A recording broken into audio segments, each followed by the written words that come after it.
ہماری خداوند یسوع کی انجیل مقدس یوحنا کے مطابق اس کا پہلا باب 35 سے 42 آیات تک۔ اس وقت یوحنا ماں اپنے 2 شاگردوں کے کھڑا تھا۔ اس نے یسوع پر جو جا رہا تھا نگاہ کر کے کہا کہ دیکھو خدا کا بندہ، اور ان 2 شاگردوں نے اس کی یہ بات سنی اور یسوع کے پیچھے ہو لیے۔ یسوع نے مڑ کر انہیں پیچھے آتے دیکھا اور ان سے کہا تم کیا ڈھونڈتے ہو؟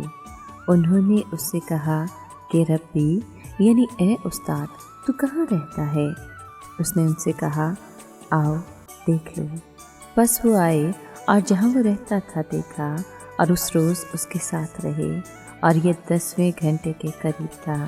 ان دونوں میں سے جو یوحنا کی یہ سن کر اس کے پیچھے ہو لیے تھے، ایک شمعون پطرس کا بھائی اندریاس تھا۔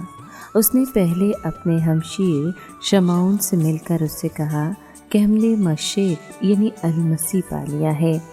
تب وہ اسے یسوع کے پاس لایا اور یسوع نے اس پر نگاہ کر کے کہا کہ تو شمعون بن یونا ہے، تو کیفا یعنی پطرس کہلائے گا۔ پاک کلام کے پڑھے اور سنے جانے پر خداوند کی برکت ہو، خدا کا شکر ہو۔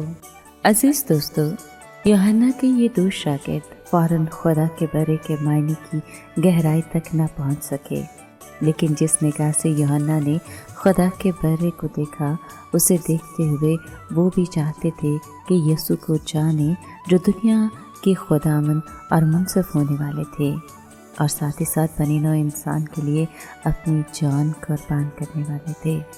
ان 2 شاگردوں نے یسوع سے اجازت طلب کی کہ وہ اس کے ساتھ اس کے گھر جا سکے۔ تب یسوع نے ان سے کہا کہ چلو دیکھ لو۔ یسوع نے ان سے یہ نہیں کہا کہ چلو میرے ساتھ مطالعہ کرو، بلکہ یہ کہا کہ اپنی آنکھیں کھولو تو تم میری اصلی شخصیت اور میری قوت دیکھ لو گے۔ یہ دونوں شاگرد یسوع کے ساتھ پورا دن رہے۔ فضل کے لمحے کتنے دلکش ہوتے ہیں۔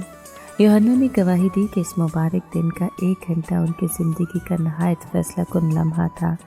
یہ تیسرا پہر تھا۔ تب یوحنا نے یسوع کی سچائی کو پاک روح کی قدرت سے محسوس کیا، کیونکہ ان کے خدا نے ان کا ایمان قبول کیا اور انہیں راست باز ٹھہرا کر یہ یقین دلایا کہ یسوع ہی موعودہ مسیح ہے۔ اے خدا کے مقدس بندے، ہم تیری تمجید و توصیف کرتے ہیں۔ تو نے دنیا کے گناہ دور کر دیے اور ہمارا خدا سے ملاپ کرا دیا۔ ہمیں مسترد نہ کر، بلکہ اپنے پیچھے ہمیں چلنے کی توفیق دے۔ ہمارے گناہ بخش دے، اپنا جاہ و جلال ہم پر ظاہر کر، تاکہ ہم خلوص سے تیری خدمت کر سکیں۔ آمین۔